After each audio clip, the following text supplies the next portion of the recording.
नमस्कार साथियों। जैसा कि आप सभी को पता है, एमपीपीएससी ने एमपीपीएससी 2021 का नोटिफिकेशन जारी कर दिया था और अभी इसका फॉर्म फिलिंग चल रहे हैं, जो कि 10 जनवरी से स्टार्ट होगा। 9 फरवरी उसकी लास्ट डेट रखी गई है और एमपीपीएससी 2021 की प्रारंभिक परीक्षा तिथि 24 अप्रैल 2022 है। तो अपन ये कह सकते हैं कि एमपीपीएससी 2021 का ग्रीन सिग्नल हो चुका है। तो अभी आप अपनी तैयारी में लगे होंगे और उसको और शार्पनेस लाके उसको और दृढ़ करके अपनी तैयारी में लग जाएं, क्योंकि तैयारी अभी अपने पास 90 दिन बचे हुए हैं, 90-94 दिन। तो अभी अपने को उस हिसाब से तैयारी करना है कि अपना ये प्रीलिम्स क्लियर हो, तभी अपन आगे के प्रक्रिया में सम्मिलित हो पाएंगे। तो उसके लिए अपन एक, मैंने जैसे आपको बोला था कि अपन एक प्रॉपर प्लान लेके आएंगे कि उस प्लान के तहत अपन काम करें तो अपना प्रीलिम्स क्लियर हो जाए। क्योंकि प्रीलिम्स क्लियर नहीं होगा तो मुख्य परीक्षा में आप सम्मिलित नहीं हो पाएंगे, क्योंकि मुख्य परीक्षा के आधार पर ही साक्षात्कार, और मुख्य परीक्षा और साक्षात्कार के अंक मिलाकर ही आपका मेरिट में चयन किया जाता है। प्रारंभिक परीक्षा केवल क्वालिफाइंग नेचर की होती है, लेकिन ये क्वालिफाइंग नेचर भी अपने आप में एक बड़ा, अपन कह सकते हैं कि एक बड़ा एग्जाम है, क्योंकि यहाँ क्लियर ना हुआ तो आगे की प्रक्रिया में सम्मिलित होने को आपको नहीं मिलेगा। तो इस चीज को अपन देखते हुए एक प्रॉपर प्लानिंग से, प्रॉपर डिजाइन प्लान करके अपन किस तरह से पढ़ाई करें अपनी, कि अपन उस पड़ाव को पार कर लें।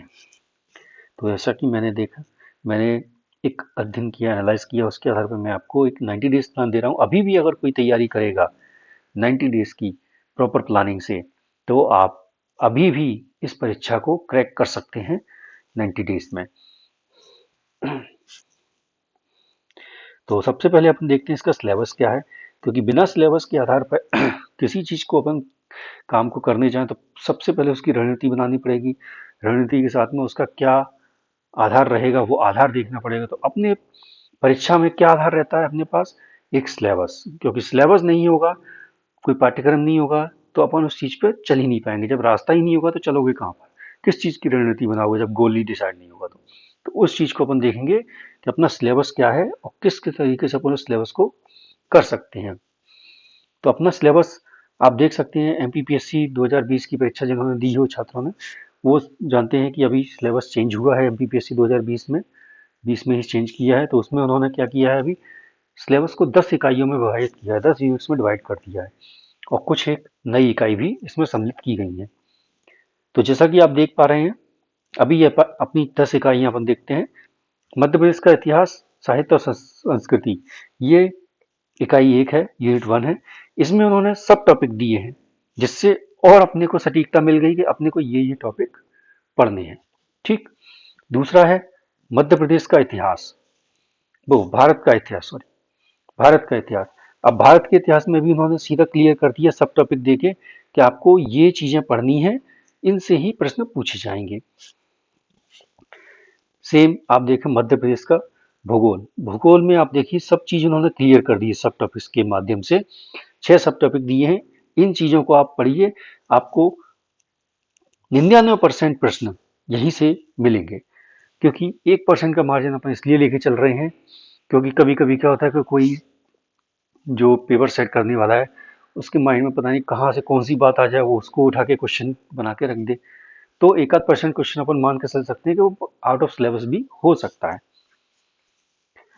चौथा है अपना यूनिट भारत एवं विश्व का भूगोल, भारत एवं विश्व का भूगोल। इसमें भी उन्होंने सीधा सब टॉपिक के माध्यम से बिल्कुल सटीकता प्रदान की है कि इस तरीके से आप पढ़िए, ये चीज पढ़िए, हम इसी में से आपसे प्रश्न पूछेंगे। आगे चलते हैं अपन। आगे देखिए आप, राज्य की संवैधानिक व्यवस्था। तो इसमें क्लियर लिखा हुआ है मध्य प्रदेश की संवैधानिक व्यवस्था, राज्यपाल, मंत्रिमंडल, विधानसभा, उच्च न्यायालय, और मध्य प्रदेश की त्रिस्तरीय पंचायती राज एवं नगर प्रशासन, नगरीय प्रशासन व्यवस्था। मतलब टॉपिक बिल्कुल सब टॉपिक में क्लियर कर दिया है कि ये चीज आपको पढ़ना ही पढ़ना है। ठीक। तो अपन अपने प्लानिंग में वही चीज रखेंगे कि जिससे अपना सिलेक्शन सुनिश्चित हो, तो अपन उन्हीं चीजों पर ज्यादा जोर देंगे। दूसरा बी पार्ट इन्होंने दिया है मध्य प्रदेश का अर्थव्यवस्था। 5वीं यूनिट में इन्होंने संवैधानिक और अर्थव्यवस्था मध्य प्रदेश की दोनों चीज पूछी है। ठीक। छठवीं में आप देखें अपन भारत का संविधान, शासन प्रणाली और अर्थव्यवस्था। छठवीं यूनिट में इन्होंने भारत का संविधान भी पूछ लिया, जो शासन प्रणाली है वो, और अर्थव्यवस्था के भी कुछ टॉपिक इसमें सम्मिलित किए गए। सातवीं यूनिट विज्ञान एवं पर्यावरण। पिछले साल 2020 की परीक्षा से पहले इस यूनिट पर बहुत चर्चा हुई कि ये टॉपिक जोड़े गए हैं, विज्ञान के मौलिक सिद्धांत, ये खाद्य प्रसंस्करण, कृषि उत्पादक तकनीकी, तो ये टॉपिक जोड़े गए हैं। तो इस यूनिट पे जहां तक मैंने देखा, जो मैंने एनालाइज किया, कि इस यूनिट पे अधिकतर कोई ध्यान नहीं देता है, जबकि ये यूनिट मुख्य परीक्षा में देखा जाए तो पूरा पेपर 3 है। पेपर 3 जो बनाया गया है मुख्य परीक्षा में, वो विज्ञान एवं पर्यावरण इसी आधार पर बना हुआ है। और मुख्य परीक्षा में आप समझते हैं कि चारों 6 पेपर जो अपने होंगे, तो 6 पेपर में अगर समायोजन नहीं रखेंगे तो मुख्य परीक्षा क्लियर होना असंभव हो सकता है। क्योंकि अपन ये मान के नहीं चल सकते कि अपन एक परीक्षा में बिल्कुल, एक पेपर में बिल्कुल कुछ ना करें और बाकी 5 पेपरों में करके अपना सिलेक्शन ले लें। क्योंकि ऐसा कभी नहीं होता है कि इतिहास में आपको 100 में से 100 नंबर मिले। ऐसा अभी तक इतिहास में कभी नहीं हुआ है कि किसी को 100 में से 100 नंबर दिए गए हों, खासकर एमपीपीएससी में या किसी भी पीएससी एग्जाम में। तो यहाँ पे अपने को हर यूनिट को एक आधार मान के, एक उससे पॉइंट टू पॉइंट लेके चलना पड़ेगा। और अपन जो यहाँ तैयारी करेंगे वो प्री प्लस मेंस को आधार रख के ही करेंगे। अब जैसे 8वां यूनिट आप देखें, ये जो अंतिम 3 यूनिट हैं, अंतर्राष्ट्रीय एवं राष्ट्रीय समसामयिक घटनाएं, तो इसमें अपने को अंतर्राष्ट्रीय राष्ट्रीय समसामयिक घटनाएं तो पढ़ना ही है, साथ में अपने को मध्य प्रदेश का भी पढ़ना है। उसमें क्लियर लिखा हुआ है, तीसरा बिंदु आप देखिए, भारत एवं मध्य प्रदेश के प्रमुख खेल संस्थाएं, खेल प्रतियोगिताएं एवं पुरस्कार। मतलब यहाँ से आपको जैसे 10 यूनिटों में विभाजित किया गया है, 100 प्रश्नों का प्रश्न पत्र आता है अपना, तो अपन अभी एक आधार मान के चल सकते हैं कि प्रत्येक यूनिट से 10 प्रश्न पूछे जाएंगे। लेकिन पिछली बार ऐसा नहीं हुआ। क्योंकि पिछली बार देखने में आया कि जो पेपर हुआ, क्योंकि पहली बार ही हुआ था वो पेपर, तो उसमें से एमपी का जो पोर्शन था उसमें 30 से 32 प्रश्न एमपी के आए थे। उस पर अभी अपन थोड़ी देर में चर्चा करेंगे। अभी अपन देखते हैं यूनिट 9। यूनिट 9 अपना सूचना एवं संचार प्रौद्योगिकी। पहले अपना एक कंप्यूटर होता था, कंप्यूटर का चैप्टर होता था, उस कंप्यूटर से अपन प्रश्न आते थे और प्रश्न करके आते थे। ऑलमोस्ट सभी के सारे प्रश्न सही होते थे कंप्यूटर के। अभी इन्होंने क्या किया है, इसमें सूचना एवं संचार प्रौद्योगिकी जोड़ दिया है। अब इसमें इन्होंने सब टॉपिक बना दिए, रोबोटिक्स भी दे दिया, एआई भी दे दिया, artificial intelligence, cyber security, e governance, e commerce, internet and social networking sites, electronics and सूचना संचार प्रौद्योगिकी। यानी कि जो आज के दौर में जिन चीज़ों की अपने को आवश्यकता होती है, जिस सोशल मीडिया प्लेटफॉर्म, जिस रोबोटिक्स और जिस आर्टिफिशियल इंटेलिजेंस से आजकल कई चीज़ें चल रही हैं, उस टेक्नोलॉजी का पूरा मिश्रण इसमें दिया है। उसी के बारे में अपने को इंफॉर्मेशन देनी है कि मतलब ये चीज़ कैसे वर्क करती है, कैसे इसका इजाद हुआ, ये सब चीज़ें अपन इसमें पढ़ेंगे। तो ये 9वीं यूनिट दी गई है। और 10वीं यूनिट में आप देख सकते हैं अपने राष्ट्रीय एवं प्रादेशिक संवैधानिक और सांविधिक संस्थाएं, कॉन्स्टिट्यूशनल और स्टेटरी बॉडीज का बारे में पूछा गया है। जैसे निर्वाचन आयोग है, भारत और राज्य का लोक सेवा आयोग है, नियंत्रक महालेखा परीक्षक, नीति आयोग, मानवाधिकार आयोग, महिला आयोग, बाल संरक्षण आयोग, SC/ST आयोग, ओबीसी सूचना आयोग, सतर्कता आयोग, और अपना राष्ट्रीय हरित अधिकरण आयोग और खाद्य प्रसंस्करण आयोग इत्यादि। तो कुल मिलाकर ऐसे 15 आयोग दिए गए हैं। तो अपन इन सबको भी बारी बारी से अध्ययन करेंगे। अभी जैसा कि मैंने आपको बताया, अपन एक 90 दिन का प्लानिंग स्ट्रेटेजी लेके चलेंगे, जिसमें आप देख सकते हैं एमपीपीएससी का 90 दिन का प्लान एक तैयार करेंगे अपन खाका। उसके थ्रू अपन चलेंगे कि कैसे क्या अपन तैयारी कर सकते हैं और अपने 24 अप्रैल के लक्ष्य को अपन प्राप्त कर सकें। उस लक्ष्य को भेद सकें। और इसमें अपन बुक्स के बारे में भी चर्चा करेंगे कि किस बुक से अपन अध्ययन करें, उन बुक्स के बारे में भी बताएंगे। तो जैसा कि अपन देख सकते हैं, मैंने इस पूरे सिलेबस को 3 भागों में विभाजित किया है, जिसमें अपन मैक्सिमम वेटेज वाले भाग को पहले लेंगे, फिर दूसरे और तीसरे नंबर पर। लेकिन एक चीज का और ध्यान रखेंगे कि अपन इस तरीके से प्लानिंग करेंगे कि अपना कुछ हिस्सा मेंस का भी तैयार हो जाए, क्योंकि मेंस का हिस्सा अभी से तैयार नहीं करेंगे तो फिर बाद में जब अपने को प्री के बाद 3 महीने का समय मिलेगा तो फिर अपन उस चीज को तैयार करना मुश्किल हो जाएगा अपने लिए।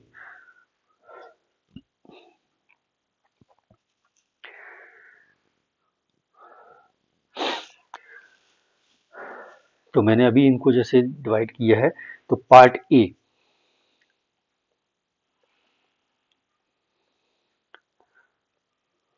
पार्ट ए में मैंने रखा है यूनिट 1, 2, सॉरी 1,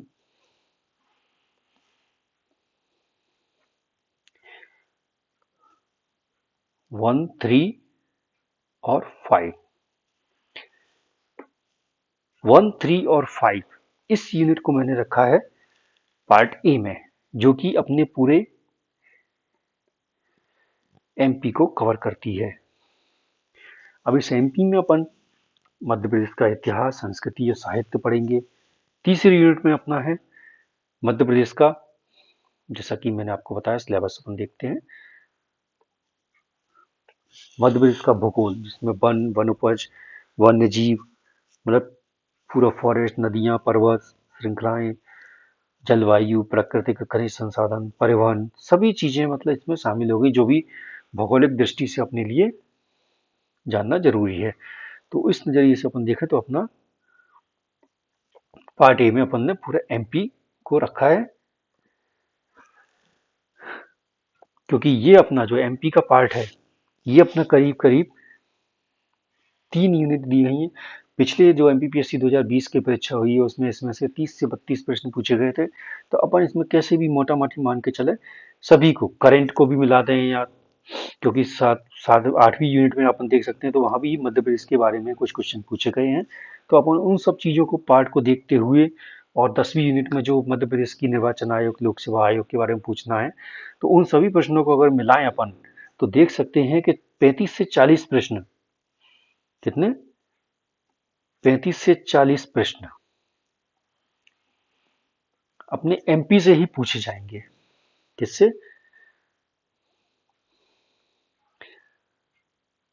एमपी से। जब 35 से 40 प्रश्न अगर एमपी से पूछे जाएंगे, तो आप खुद देख सकते हैं कि अपना जो वेटेज है, एमपी का वेटेज सबसे ज्यादा है इसमें। तो अपन सबसे पहले इसको इस तरीके से तैयार करेंगे कि अपना एमपी पेपर तक कम से कम 3 बार रिवाइज हो जाए। तो अभी अपन जो स्टडी करेंगे 90 दिन की स्टडी में, जो पहले महीने अपन स्टडी करेंगे, एमपी को इस तरीके से पढ़ेंगे कि उसमें अपने कुछ मेंस के टॉपिक्स भी कवर हो जाएं। क्योंकि ऐसा नहीं कि अपन बिंदुवार केवल एक प्रीलिम्स एग्जाम को ही क्रैक करने के लिए पढ़े, अपन उसमें उसके 3 मार्कर्स भी देखेंगे, 5 मार्कर्स भी देखेंगे, 11 मार्कर्स भी देखेंगे कि किस पॉइंट से कौन सा प्रश्न बनने की उम्मीद है। तो उन सब चीजों का अपन अध्ययन करेंगे। अब यहाँ अपन देखें, जैसे एमपी के लिए अपन बुक्स, एमपी के लिए बुक्स के बारे में अपन बात करें, तो एमपी के लिए सबसे अच्छी जो बुक अभी रिलीज हुई है हिंदी ग्रंथ अकादमी की, ज्ञान संपदा। कौन सी? ज्ञान संपदा। ये अभी हिंदी ग्रंथ अकादमी ने अपनी जारी की है, एमपीपीएससी प्रीलिम्स की परीक्षा को आधार रखते हुए, उसको मानते हुए, उसी के लिए इन्होंने स्पेशल ये बुक जारी की है हिंदी ग्रंथ अकादमी ने। और जैसा कि हम सभी जानते हैं कि हिंदी ग्रंथ अकादमी की जो बुक्स हैं वो एमपी में एक मान्य मानक तौर पर मानी जाती हैं कि उन्हीं से प्रश्न आने की संभावना अधिक रहती है। तो जो एमपी की देखें तो एमपी की ज्ञान संपदा है हिंदी ग्रंथ अकादमी की, उसमें अपन देख सकते हैं। दूसरी अपन देखें, अगर जैसे अभी जो चल रहे हैं अपने यहाँ, पुणेकर की है दूसरी, पुणेकर। तीसरी अपन देखें महावीर, महावीर। ये 3 किताबें हैं जो अपन पढ़ सकते हैं, क्योंकि देखें, ज्ञान संपदा है, हिंदी ग्रंथ अकादमी ने निकाली है, तो हिंदी ग्रंथ अकादमी ने अगर ये किताब निकाली है, प्री के लिए स्पेशली है ये किताब, और प्री को ध्यान में रखते हुए ही बनाई गई है ये किताब। और जब प्री को ध्यान में रखते हुए बनाई गई है, तो कुछ टॉपिक इसमें मीन्स के पॉइंट ऑफ व्यू से भी दिए हैं, जिसमें 3 और 5 मार्कर्स अपन तैयार कर सकते हैं। ठीक, तो अभी इसको ले सकते हैं। बाकी पुणेकर हैं जो अपन सालों से पढ़ते चले आ रहे हैं, कई बन छात्र हैं जो पुराने छात्रों ने इसको पढ़ा भी होगा अच्छे तरीके से। और महावीर है, तो महावीर और पुणेकर पॉइंट टू पॉइंट अपन देते हैं। बाकी सबसे इम्पोर्टेंट PYQ, इस पर मेन ध्यान रखना है अपने को, कि अपने को PYQ को भूलना नहीं है, क्योंकि PYQ एक अपना आधार है। अपने को एक एनालिसिस मिलता है इससे कि किस प्रकार से प्रश्न पूछे जाएंगे और किस मतलब शैली में पूछे जा रहे हैं, किस एंगल से पूछे जा रहे हैं। क्योंकि इसमें क्या है, जैसे किसी पॉइंट को पूछा कि नदी का उद्गम स्थल, ठीक, फिर उसका कहाँ पे वो गिरेगी, कौन से शहर उस नदी पर बसे हुए हैं, उस नदी का क्या महत्व है इतिहास में। तो वो सब चीज़ों को देखते हुए वो सब अपने को एनालिसिस कहाँ से मिलेगा, PYQ से। क्योंकि प्रीवियस ईयर क्वेश्चन पेपर एक अपना आधार होते हैं, जैसे सिलेबस अपना आधार है वैसे ही, तो अपन PYQ को भूलेंगे नहीं। तो ये चीज़ अपन देखें। तो ये हुई MP की अपनी बात, कि MP में अपने को क्या करना है। अब इसमें से सारी किताबें नहीं इकट्ठी करना है, केवल एक। अगर आपके पास महावीर है, अगर आपके पास महावीर है तो महावीर लीजिए, पुणेकर है तो पुणेकर। अगर उन्होंने किसी ने कोई ओपिनियन ली हो तो आप संपदा भी ले सकते हैं, प्लस पुणेकर या महावीर में से कोई एक, क्योंकि संपदा में जो दिया है थ्योरी के टाइप में दिया हुआ है, पुणेकर महावीर में एक पॉइंट के आधार पर दिया गया है। और PYQ तो अपने को करना ही है। PYQ में महावीर के भी आते हैं, पुणेकर के भी आते हैं, तो वो आप ले सकते हैं प्रीवियस ईयर सॉल्व पेपर्स। ठीक, बाकी अपन दूसरी तरफ चलते हैं। ये अपना पार्ट A खत्म हुआ, अभी अपन पार्ट B बनाते हैं।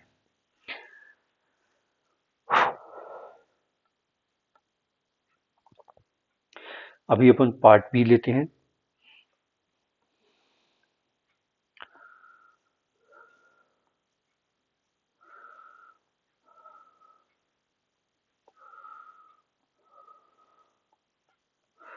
अभी इसमें पार्ट B में अपन देखेंगे,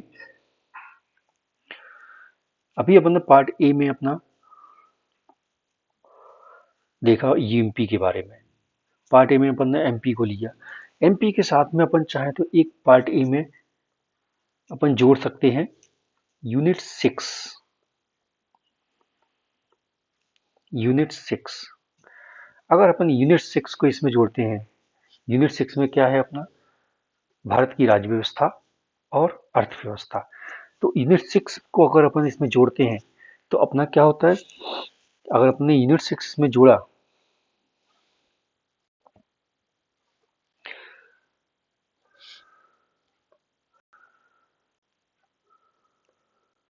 जैसा कि आप देख पा रहे हैं,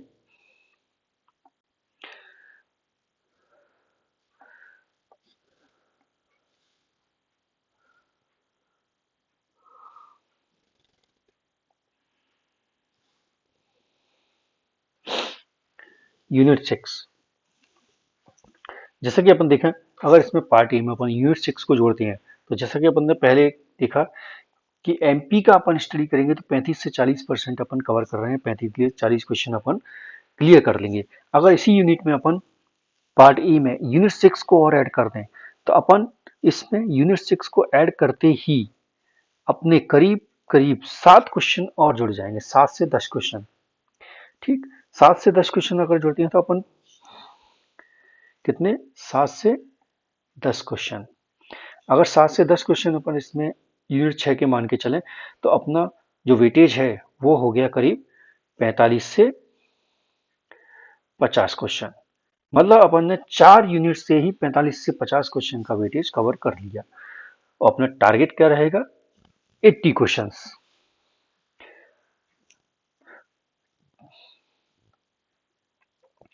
टारगेट अपना रहेगा,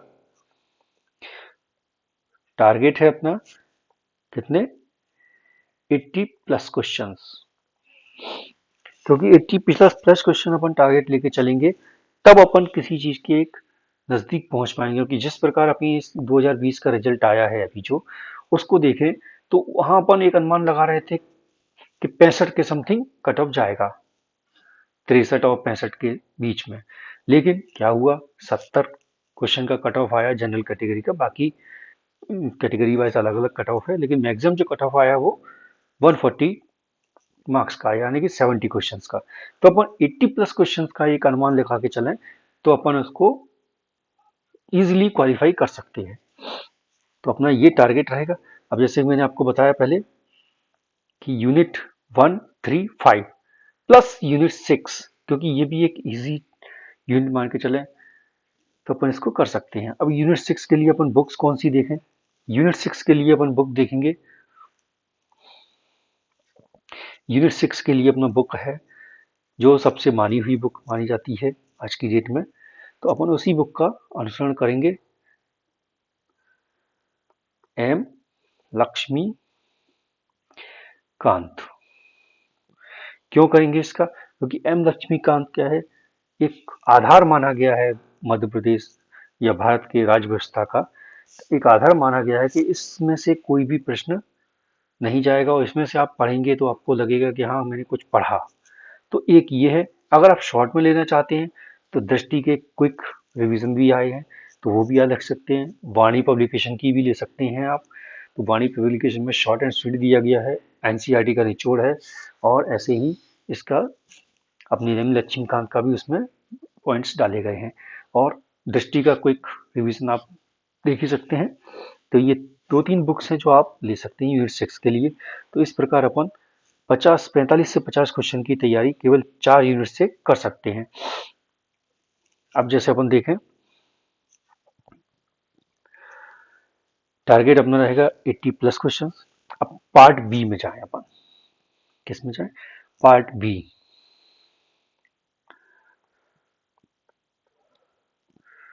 पार्ट बी में रखा है हमने यूनिट 8, 9 और 10। यूनिट 8, 9 और 10 ये अपना पार्ट बी में रखे हैं, जिसमें अपना करंट अफेयर्स, आईसीटी सूचना संचार ये अपन करेंगे कवर, और 10 में आयोग, आयोग करेंगे। अब आयोग करेंगे तो आयोग में सबसे पहले अपन आयोग करेंगे, इसमें अपन ज़्यादा लंबा समय नहीं देंगे, क्योंकि आयोग कोई ज़्यादा विस्तृत नहीं है, क्योंकि ये केवल प्री का ही पार्ट है। मेंस में है, कुछ ही आयोग हैं जो मेंस में भी आएंगे, तो उन आयोग पर अपन ज़्यादा फोकस करेंगे। जैसे निर्वाचन आयोग है, लोक सेवा आयोग है, नियंत्रक महालेखा है, नीति आयोग, ये वहाँ आएंगे अपने मेंस में भी। लेकिन प्री में इनका अपन 8 से 10 क्वेश्चन मान के चल सकते हैं कि प्री में अपने 8 से 10 क्वेश्चन इस कॉलम से आएंगे। तो 8 से 10 क्वेश्चन अपन इसमें मान के चल सकते हैं, ठीक। क्योंकि जिस यूनिट का विचार इन्होंने विभाजन किया है उस हिसाब से 8-10 क्वेश्चन अपन आयोग से लेके चल सकते हैं। अब अभी अपन देखें 8, 9, 10, इसको मैंने इसमें बी पार्ट में, इजी पार्ट में इसलिए रखा है क्योंकि अंतर्राष्ट्रीय जो करंट अफेयर्स हैं वो अपन इजीली कर सकते हैं डे टू डे बेसिस पे या वीकली बेसिस पे। जो अपना रोजगार निर्माण आता है तो उससे अपन एमपी का तैयार कर सकते हैं। ईयरली मंथली में अपन देखा तो अपनी प्रतियोगिता दर्पण है, उसमें कुछ जो शुरू के 15-20 पेज रहते हैं उनको अपन कर सकते हैं। और एक घटना चक्र आती है जो एमपी के लिए स्पेशल, उसको अपन कर सकते हैं एमपी के हिसाब से। तो वो चीज़ अपना वहाँ से कवर हो जाएगा। और सूचना प्रौद्योगिकी के लिए आप गूगल का उपयोग कर सकते हैं। यूनिट 9 के लिए आप गूगल का उपयोग कर सकते हैं, क्योंकि इसमें कई चीज़ें ऐसी हैं जो अपने को कहीं भी अभी मटेरियल नहीं उपलब्ध है, उसमें नहीं मिलेगा। लेकिन कुछ एक ने जारी किया है, जैसे पुणेकर ने अपना एक बुकलेट जारी किया है, छोटा सा 60-70 पेज का बुकलेट है, आईसीटी के ऊपर पूरा दिया गया है उसके बारे में। तो वहाँ आप सूचना एवं संचार प्रौद्योगिकी का वो एक बुकलेट भी ले सकते हैं और अपने गूगल से उसका सत्यापन भी कर सकते हैं कि हाँ ये चीज़ इसमें पॉइंटेड है तो वो सही है कि नहीं। तो एक सत्यापन भी हो जाएगा और अपना काम भी हो जाएगा अपना, क्योंकि मेन अपना काम और हम यहाँ पे आपको कराएंगे ही इस चीज़ को, आपको वीडियोस इसमें मिलते रहेंगे। और ऐसे ही आयोग का है, तो आयोग को अपन देखें तो 10 से 15 दिन में अपन खत्म कर सकते हैं। भाई 1 घंटा पर डे दीजिए आप इसको, आयोग को एक आयोग पर डे कीजिए आप, 10 दिन में 10-12 दिन में एक आयोग कंप्लीट कर लेंगे। तो वो हम आपको यहाँ वीडियोस अपलोड करते रहेंगे आपको आयोग के लिए। और आपको पीवाई क्यू भी डे बेसिस पे मिलते रहेंगे, 10, 20, 25। अपन एक क्राइटेरिया फिक्स करेंगे कि 20 पीवाई क्यू या 25 पीवाई क्यू पर डे आपको मिलेंगे विद सॉल्यूशन। तो ये हम प्लानिंग कर रहे हैं आपका कि 90 डेज में आपको ये चीज़ करके आपका 90 डेज में ही प्री क्वालिफाई करवाया जाए, और विद मेंस के टॉपिक के साथ में, क्योंकि मेंस के टॉपिक अभी से अपन लेके नहीं चलेंगे, जो कॉमन है उन कॉमन टॉपिक्स की स्टडी साथ में करते रहेंगे। ठीक। अब इसमें जैसे मैंने 8, 9, 10 आपको बताया, तो 8, 9, 10 के साथ में अभी अपन ले सकते हैं यूनिट 7 को। 7 को भी अपन ऐड कर सकते हैं 8, 9, 10 के साथ, क्योंकि 8, 9, 10 ज़्यादा टाइम कंज्यूमिंग नहीं है। जैसे एमपी यूनिट 1, 3 और 5 और 6, इसमें आप अभी से भी 2 से 3 घंटे अपन देंगे, क्योंकि 6 से 8 घंटे का प्लान बनाएंगे, क्योंकि नॉर्मली क्या होता है कि अपन पूरे दिन तो पढ़ नहीं सकते। एक 6 से 8 घंटे का प्लान बनाइए आप, 6 से 8 घंटे में आप 2-3 घंटे दीजिए पहली दूसरी एमपी को और यूनिट 6। ठीक। फिर 1 घंटा आप दीजिए इनको। ठीक। डिवाइड कीजिए कि मैं आज जीएस पर वो, आज उस 1 घंटे में मैंने आईसीटी पढ़ना है, या आज जैसे सोमवार को आईसीटी पढ़ा तो मंगलवार को आप आयोग पढ़िए। फिर दूसरे दिन बुधवार को आप पढ़ने जाएं, तो बुधवार को जब आईसीटी पढ़ने जाएं उससे 10 मिनट पहले 10 मिनट के लिए आप आयोग को जो मंगलवार को पढ़ा है उसको रिवाइज कीजिए, तो अपना एक रिवीजन भी हो जाएगा। और करंट अफेयर्स का आप वीकली बेसिस पर संडे टू संडे रखिए करंट अफेयर्स का। और तीसरे दिन जैसे बुधवार को अपन ने लिया, मंगलवार को लिए, बुधवार को जो ले लिया, तो एक आधा घंटे का टाइम या 1 घंटे का टाइम अपन मान के चले इसके लिए, अपना यूनिट 7 के लिए, क्योंकि यूनिट 7 के कुछ टॉपिक ऐसे हैं जो कि मेंस में आपको बहुत काम आएंगे। ठीक है, पेपर 3 में, क्योंकि पेपर 3 के बारे में सबने हवा बना दिया है कि मतलब इसके बिना नहीं हो सकता। तो जब हवा बना दिया है तो उस चीज को अपन हवा को निकल जाए ना, कि अपना हवा खत्म हो जाए, उस चीज का खत्म होना ही बेटर है जो अपने को ज्यादा बड़ा दिखे, क्योंकि बड़ा दिखेगा तो अपने अंदर एक भय बना रहेगा, अपन उस चीज को पहला पड़ाव भी पार नहीं कर पाएंगे उसके भय के चलते। तो उस चीज को अपन को क्लियर करना है कि यहाँ पे अपन इसको यूनिट 7 के लिए कोई आप अपने जो बेसिक्स हैं, जैसे एनसीईआरटी की 9th और 10th की बुक्स भी आप पढ़ लेंगे तो वहां से भी आपको एक सटीकता मिल जाएगी कि मतलब देखो क्या है, उस सिलेबस के अनुसार आप पढ़ लें तो 9th और 10th की एनसीईआरटी से भी आप उसको क्लियर कर सकते हैं।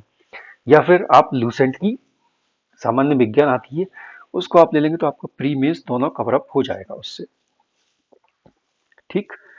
तो ये अपना पार्ट बी कंप्लीट हुआ कि आपको यूनिट 8, 9, 10 और यूनिट 7 ये कहाँ से स्टडी करना है, वो सब हमने आपको बता दिया अभी।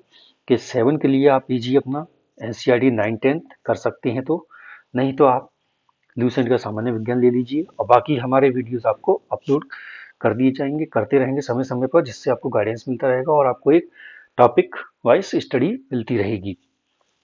ऐसे ही 8, 9, 10 के लिए भी आपको वीडियोस अपलोड होते रहेंगे इस चैनल पे। और तीसरा पार्ट अपन लेते हैं, जैसा कि मैंने आपको बताया।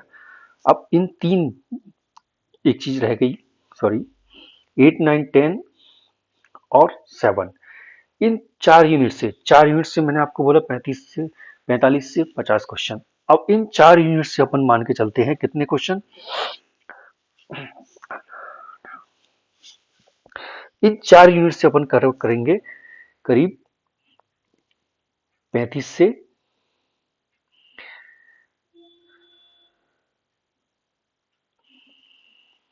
40 क्वेश्चन।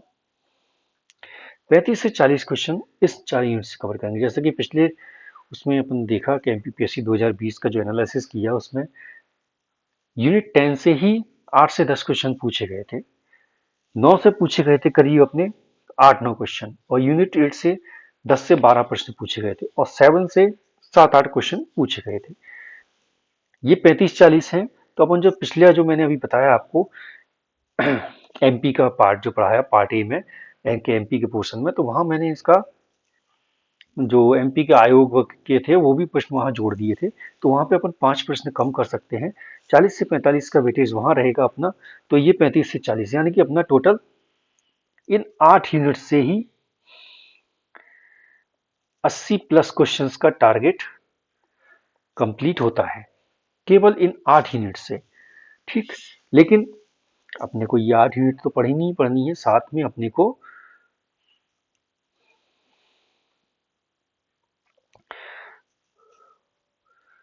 को इन चीजों पर भी ध्यान देना है। इसको मैंने रखा है पार्ट सी में। पार्ट सी में रखा है यूनिट,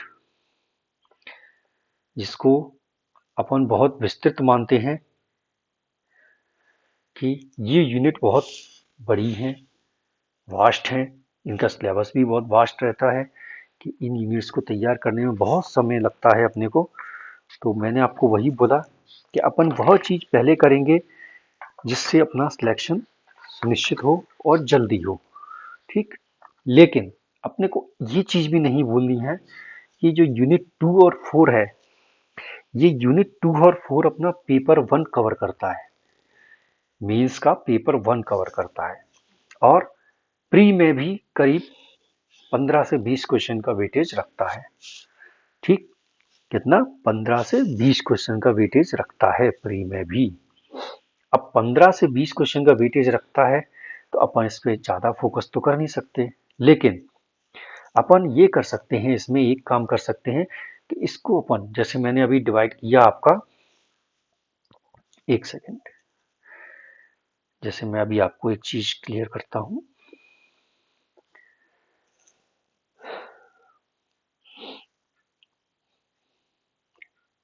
जैसे आप यूनिट 1, 3, 5 और 6 इसको आप देंगे 2 से 3 घंटे डेली। ठीक, और यूनिट 7, 8, 9, 10 इसको आप देंगे, आप अपने अनुसार भी दे सकते हैं क्योंकि इसमें 9 और 10 है, ये ज़्यादा बड़े टॉपिक्स नहीं है। इसको आप एक कंसंट्रेशन के साथ पढ़ेंगे तो ये मुश्किल से मुश्किल 15 से 20 आवर्स में खत्म हो जाएंगे फर्स्ट रीडिंग में। सेकंड रीडिंग में आप खुद ही देखेंगे आपको 5-6 घंटे में पूरा फिनिश एक यूनिट। ठीक, लेकिन आपको पहली बार टाइम लगेगा इसको पढ़ने में। और 7 यूनिट तो खैर अपन कह ही सकते हैं कि वास्ट है, लेकिन उसको भी अपन प्री के हिसाब से संक्षिप्त पढ़ेंगे, लेकिन मेंस के हिसाब से टॉपिक लेके उसमें जो टॉपिक मेंस में कॉमन है उनको अपन उस हिसाब से पढ़ेंगे। तो अपन यहाँ पे ले सकते हैं इसके लिए, जैसे 6 से 8 घंटे का प्लानिंग कर रहे हैं अपन, तो 2 से 3 घंटे अपन ने एमपी को दिए, और यूनिट 1, 3, 5 और 6 डेली इसको अपन दे सकते हैं करीब अपना 1.5 से 2 घंटे। इसको अपन 1.5 से 2 घंटे डेली देंगे, क्योंकि डेली नहीं देंगे तो ये अपने को बाहर कर देगी, क्योंकि ये वो पार्ट्स हैं, ये वो टॉपिक्स हैं, वो यूनिट हैं जो कि अपने को एक सिलेक्शन की ओर ले जाएंगी। और तीसरा अपना जो है, जैसे अपना ये हो गया 2 से 3 घंटे, तो यहाँ अपना ये 5 घंटे का प्लान तैयार हुआ। अब बाकी बचे 2-3 घंटे, तो उसमें अपन देखेंगे यूनिट 2 एंड 4 इसको अपन देंगे 1 to 1.5 आवर्स डेली। 1. बट और 1.5 आवर्स देंगे डेली। और डेली जब वन वन 1 से 1.5 घंटा अपन इसको देंगे तो, और बाकी अपने जैसे अभी ये 6 साढ़े 6 घंटे का हो गया, बाकी 1 डेढ़ घंटे अपन क्या करेंगे, 1 डेढ़ घंटे में मेन अपना रहेगा 1 से 1.5 घंटा अपना रहेगा किस चीज के लिए, PYQ, जो मेन फोकस रहेगा अपना क्या, PYQ। इसको अपने को 1 से 1.5 घंटा डेली करना है, डेली 1 से 1.5 घंटा PYQ प्लस मॉक्स, क्योंकि ये अपना एक बेस रहेगा, आधार रहेगा। अगर यहां नहीं करेंगे PYQ तो कई बार अपन क्या होगा कि कोई क्वेश्चन अपने पढ़ा है लेकिन पेपर हॉल में नहीं ध्यान आया, इजी क्वेश्चन है लेकिन गलत हो गया, क्यों, जबकि वो क्वेश्चन पिछले 3 4 बार परीक्षाओं में पूछा जा चुका है। क्योंकि ऐसा कई बार होता है कि अपने को लगता है बहुत इजी है, इजी के चक्कर में वो चीज गलत हो गई। जनरली एक ह्यूमन टेंडेंसी कि अपने को जब सामने दिखता है, अरे भाई बहुत इजी है, ये तो हलवा पेपर आ गया, ये हो गया वो हो गया, उस चक्कर में क्या हुआ कि सारा खराब हो गया, कि इजी के चक्कर में अपन ने कहा हाँ ये, लेकिन उसकी लैंग्वेज को नहीं पढ़ा कि पेपर में पूछा क्या गया है। जैसा कि अभी देखा गया कि यूपी के पेपर हुए थे RO का, उसमें उन्होंने क्या किया कि पेपर ऐसा दिया उन्होंने कि उसमें एक क्वेश्चन प्रीवियस ईयर के 3 4 क्वेश्चनों को मिश्रण करके एक क्वेश्चन बनाया। मतलब बच्चों को लगा कि बहुत इजी है, हो जाएगा, लेकिन इजी गोइंग नहीं था वो। 3 4 क्वेश्चनों का सम्मिलित करके उन्होंने एक क्वेश्चन तैयार किया कि मतलब आपने PYQ किए होंगे तो आप उस क्वेश्चन को सॉल्व इजीली कर लेंगे, या फिर आपने उसकी थ्योरी पढ़ी हो। तो आप बताइए थ्योरी इजी है या PYQ सॉल्व करना, PYQ सॉल्व करेंगे, PYQ सॉल्व करेंगे तो आपका कंसेप्ट उस क्वेश्चन के अनुसार उसके कितने पॉइंट ऑफ व्यू से पूछा जा सकता है वो चीजें क्लियर हो जाएंगी।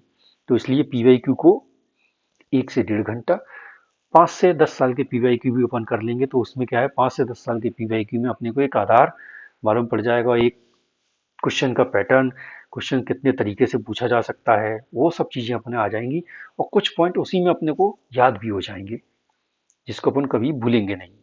तो ये चीज रहेगी, तो ये 6 से 8 घंटे का अपना प्लान रहेगा, क्योंकि ये प्लान बहुत जरूरी है। तो जैसे मैंने आपको बताया, फर्स्ट अपना पॉइंट रहेगा MP प्लस पॉलिटी, यूनिट 1 3 5 और 6, पहला टारगेट ये। और दूसरा short and sweet marks gaining, unit 8 9 10 plus 7 unit. 7 unit में ज्यादा इसमें पूछा जाता है, लेकिन 7 से 8 क्वेश्चन रहते हैं तो वो भी एक वेटेज रखता है अपने में, लेकिन short and sweet, previous question से भी आप इजी गोइंग कर सकते हैं इसमें। तो फर्स्ट अपना बेस 40 से 45 क्वेश्चन, दूसरा एडिशनल इजी गोइंग अपना यूनिट 7 8 9 10, और तीसरा अपना मेंस, प्री और मेंस प्लस यूनिट 2 और यूनिट 4। इसमें अपन वो टॉपिक को पहले पढ़ेंगे जो मेंस में अपने को काम आएंगे। तो ये रहा अपना प्लान 90 डेज का, कि अपन इस आधार पर अपन आगे चलेंगे तो अपन अभी भी इन 90 दिनों में भी अपन प्री की तैयारी कर सकते हैं और मेंस के भी कुछ टॉपिक्स को स्ट्रांगली तैयार कर सकते हैं। तो और PYQ पे और टेक्स्ट मॉक टेस्ट पे अधिक फोकस करना है, मेनली PYQs पे और उनके पॉइंट्स जो भी पूछे गए थे, करंट अफेयर्स के छोड़ दें उस समय के, लेकिन सब्जेक्टुअल जो है उनको अपन ले सकते हैं। ठीक, तो अपन इसी आधार पर आगे अपनी तैयारी करेंगे, और तैयारी इस तरीके से करेंगे कि अपनी इन 90 दिनों में कम से कम 3 बार रिवीजन अपन कर लें।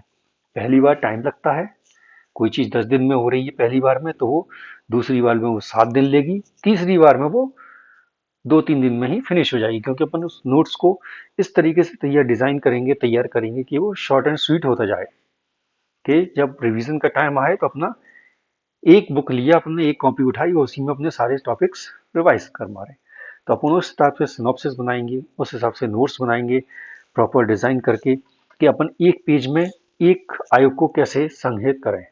तो इस तरीके से अपन तैयारी करेंगे। तो अपन इसमें आगे वीडियोस आते रहेंगे, अपलोड होते रहेंगे आपके लिए, स्टडी टॉपिक वाइज स्टडी कराएंगे। तो टॉपिक वाइज वीडियोस आपके आते रहेंगे। और पीवाई क्यूज का जहां तक मैं प्लान कर रहा हूँ कि आपको डेली बेसिस पे 10 से 20 क्वेश्चंस पीवाई क्यू में आपको मिले विथ सॉल्यूशंस।